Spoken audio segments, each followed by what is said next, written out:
Welcome back in YouTube. In this video, we're going to talk about two stocks that I'm really bullish on, even though the market has pretty much left them for dead. These are my two largest holdings in my portfolio, and I'm sure most of you that are subscribed to the channel already know what stocks I'm going to be talking about.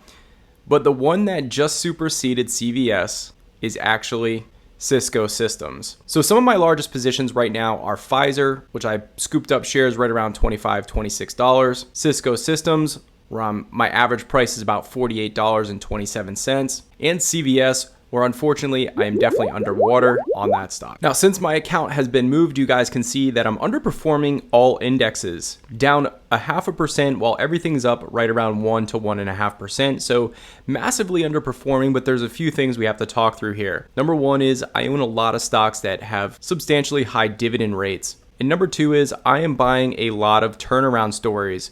And so I actually think I'm going to have an inverse correlation with a lot of these sectors, meaning that the stocks that I bought have been underperformers, which I do believe will be outperformers. And I don't have a tremendous amount of the high flying tech, which I would like to buy on a dip. I just think right now it's too expensive. With Pfizer and CVS making up a vast majority of my portfolio, and following is going to be Cisco Systems.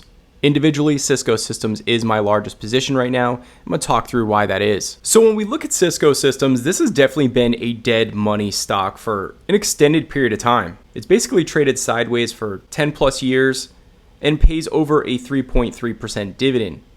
So meaning you've massively underperformed the market if you own Cisco Systems. So why am I so convicted on buying it now? Now I want to start out with the bad things first. Cisco Systems revenue came down to 13% year over year, and it actually outperformed what the market was anticipating. So they actually beat on revenue and they actually beat on EPS. But anytime a company is going down double digits like that, you know the stock is not going to perform well. And this is a stock that was trading for over $50 a share, now trading around $48 a share. But here's where I'm seeing the value within Cisco Systems. Total annualized reoccurring revenue, ARR, at $29.2 billion, including $4.2 billion coming from Splunk, which is up 22% year over year. So if we take that $4 billion that they're getting from Splunk in ARR and divide it by the $29 billion, they basically have added almost 14% ARR growth by acquiring Splunk. And I know you're thinking, well, that's not a huge deal, but this is going to grow margins and cash flows, making the business model more efficient. And where I think everybody's discounting Cisco Systems is we've talked a lot about AI, but the issue is if we're going to have an AI boom and a technology boom, there needs to be building taking place here, which means Cisco Systems has a strong tailwind for their product revenue to re-accelerate once again. And this is where I think the market's really discounting twofold the earnings growth longer term for Cisco Systems. Now, Cisco Systems acquired Splunk, and Cisco Systems trades right around a $200 billion market cap. After the acquisition of Splunk, still trading right around a $200 billion market cap. Splunk's revenue was sitting at $3.6 billion, and we already see the effects that it has on the ARR for Cisco Systems. Now, what I want to highlight is Palantir. Palantir is doing a little over $2.3 billion in revenue, not nearly doing as much as Splunk. But if Cisco Systems acquired Palantir, I really feel like the stock would have exploded.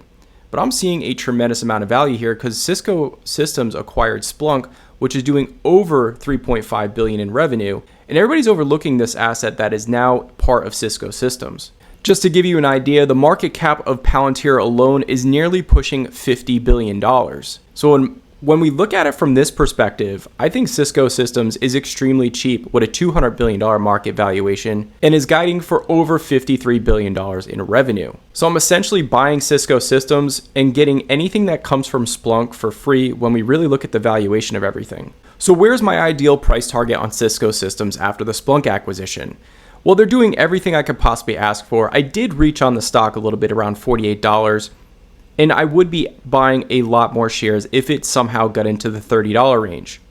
But I have an ideal price target sitting right around $45 a share. Anything below $45 a share, I truly believe is a gift. Now, here's where it gets more powerful on Cisco Systems. This is a company that's been paying a dividend for 12 years and raising that dividend for 12 years. So I think you get a twofold here. Number one, you're going to get EPS growth at 2026 and beyond.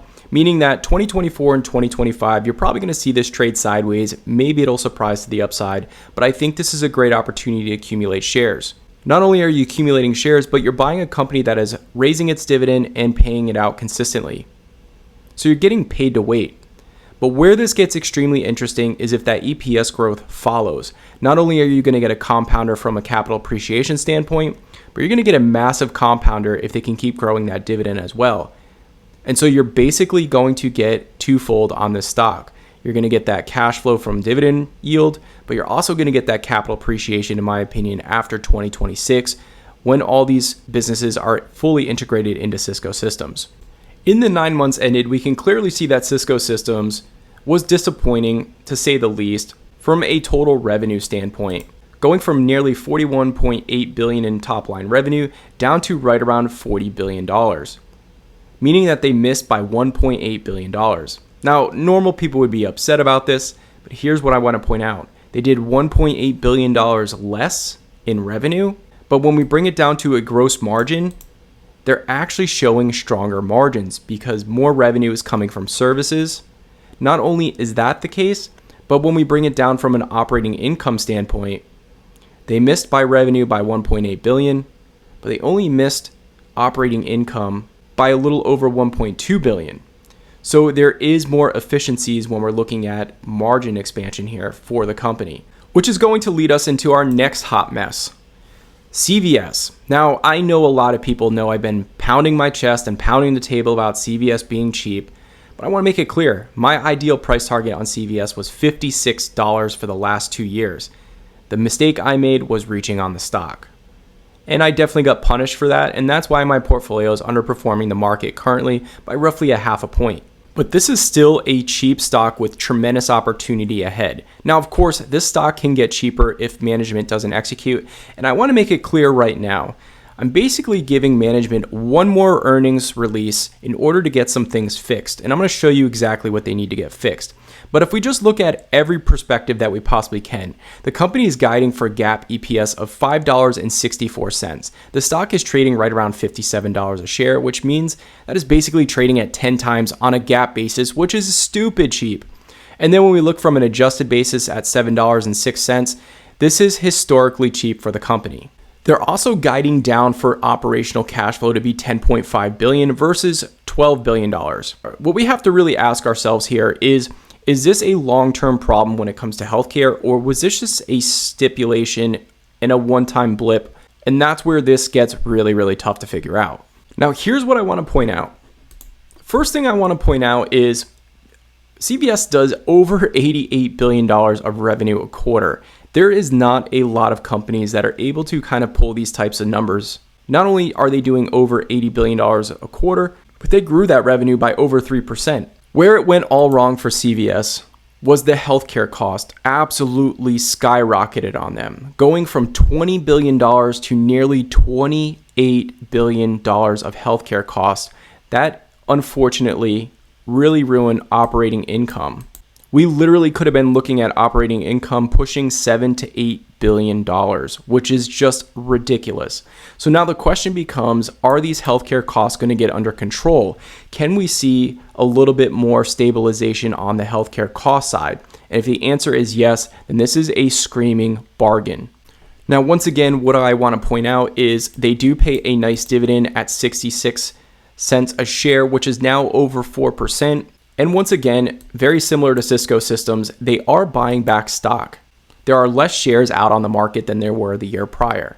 So the one blip in all of this, they grew revenue, which is absolutely what I like to see. They took less shares off the market, which is something else I like to see. But the biggest mistake or the biggest problem for CVS was those healthcare costs, absolutely draining the operating income of this revenue giant here and really taking away the potential of this company. Now, here's what I want to reiterate. There's similarities with both CVS and Cisco Systems. CVS has had multiple acquisitions, and it's going to take time for this to really play out. If management can start executing this company in the right direction, that would obviously be getting fixed costs down. That obviously would be getting that healthcare cost a lot lower.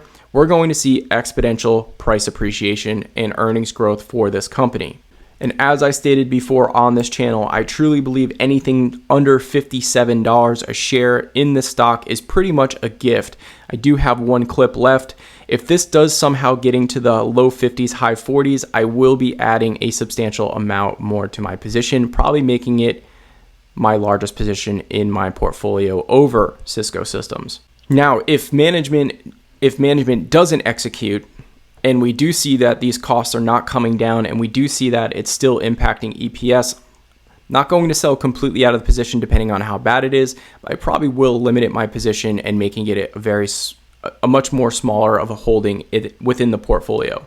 Now, similar to Cisco Systems, this could also be a dividend compounder with capital appreciation.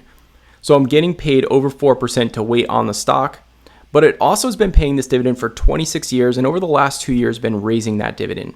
So for me, both of these could be substantial compounders when we're talking 10, 15 years out. If they keep growing this dividend and if they get some sort of EPS growth back on track, these could be substantial outperformers, especially when we look at where the market multiple is right now. Both these companies, in my opinion, are pretty heavily discounted or overlooked by the market, and I think they have things within their business model to re-accelerate growth, making it a GARP type company, growth at a reasonable price. And so if these two are going to be core positions probably over the next 2 to 3 years in my portfolio until we see other opportunities present themselves. But as of right now, I'm finding it harder and harder to find these types of deals out on the market. I think you have to be willing to take on risk when everybody else is throwing it out. When there's fear in the streets, you got to be buying. And there's definitely fear in the streets when we talk about CVS, and there's definitely been dead money when we talk about Cisco Systems. But I think I made 2 good cases here that these are reasonable stocks with good business models at very good prices. As always, appreciate your time. Thank you for spending it with me, and we'll see you in the next one.